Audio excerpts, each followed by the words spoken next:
बिहार विधानसभा चुनाव में चुनावी हिंसा सिर उठाने लगी है। मोकामा सीट के लिए जनसुराज के उम्मीदवार पीयूष प्रियदर्शी के लिए प्रचार कर रहे दुलार चंद की हत्या हो गई। इस हत्या का आरोप मोकामा सीट के जदयू प्रत्याशी अनंत सिंह पर लगा। इस मर्डर केस में अनंत सिंह को गिरफ्तार भी कर लिया गया। इस केस में सीआईडी की भी एक टीम काम कर रही है, पर असल सवाल यह है कि इस केस में पुलिस को वे कौन से सबूत मिले जिनकी वजह से अनंत से गिरफ्तार कर लिए गए।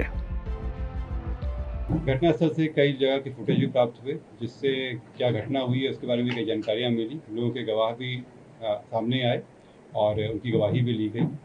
साथ ही कल मृतक का पोस्टमार्टम कराया गया, उससे भी हम लोग को अहम सुराग मिले। जो अभी तक के अनुसंधान में आया उसमें उससे प्रतीत हुआ कि ये जो घटना हुई है ये आदर्श संहिता का उल्लंघन भी हुआ है। इसमें एक गंभीर मामला भी था। हम लोग इलेक्शन कमीशन के द्वारा निर्देशित भी किया गया था कि शांतिपूर्ण ढंग से इलेक्शन होना चाहिए।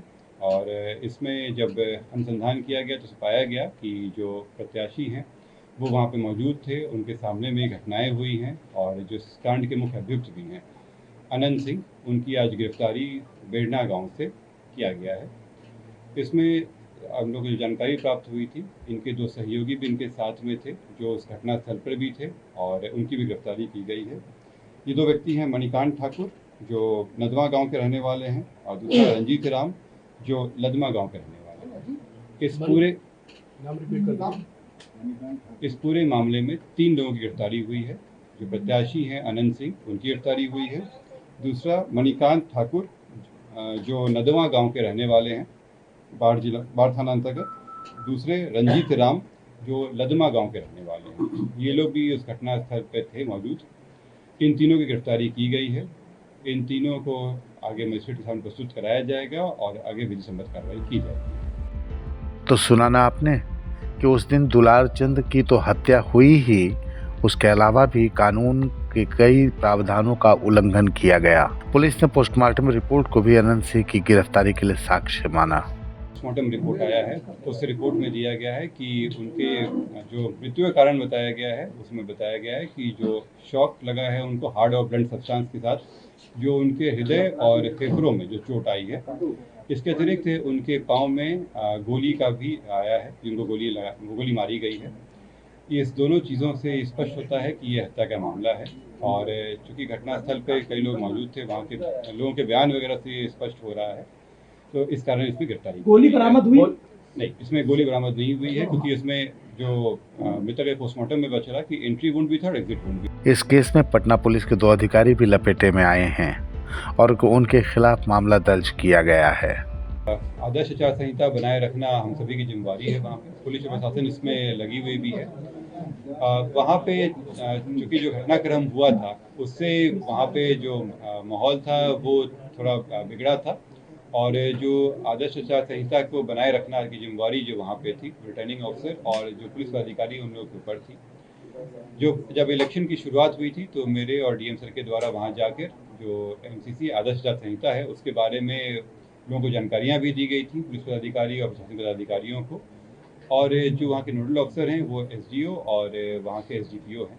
क्योंकि ये घटना होने के बाद जो आदर्श आचार संहिता थी वो उसका अनुपालन सही ढंग से नहीं हो पाया, इसी कारण से उन पर कार्रवाई की। मोकामा में जिस तरह से झड़प हुई उसकी वजह क्या थी?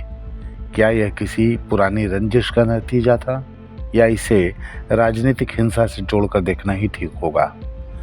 बता रहे हैं पटना के एसएसपी कार्तिकेय शर्मा। इसमें जैसे मैंने बताया कि इसके कई सारे पहलू हैं और इन सभी पहलुओं पर भी जांच बाकी है। जो अभी प्रथम दृष्टया आया था, शुरुआत इसी बात पे हुई थी कि दोनों आमने सामने आ गए थे और वहाँ से दोनों के पक्षों के द्वारा एक दूसरे के ऊपर आरोप प्रत्यारोप लगाए गए थे, इससे शुरुआत हुई थी।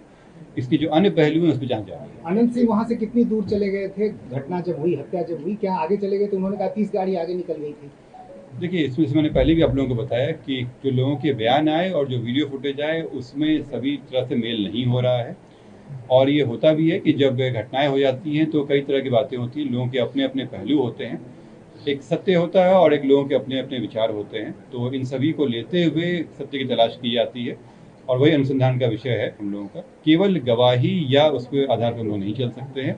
सभी चीज़ों को देखते हुए जो हमारा सूचना है, आसूचना है, जो हमारे वैज्ञानिक अनुसंधान के तंत्र हैं और इसके अलावा जो फुटेज वगैरह आया है, इन सभी को जोड़ते हुए जो बातें सामने आ रहेंगी वो आपके सामने प्रस्तुत किया जा रहा है और आगे भी किया जाएगा। पटना पुलिस दुलारचंद यादव की हत्या मामले में अपनी जांच बहुत सतर्कतापूर्वक आगे बढ़ा रही है। बहुत जांच पड़ताल के बाद किसी को भी गिरफ्तार कर रही है।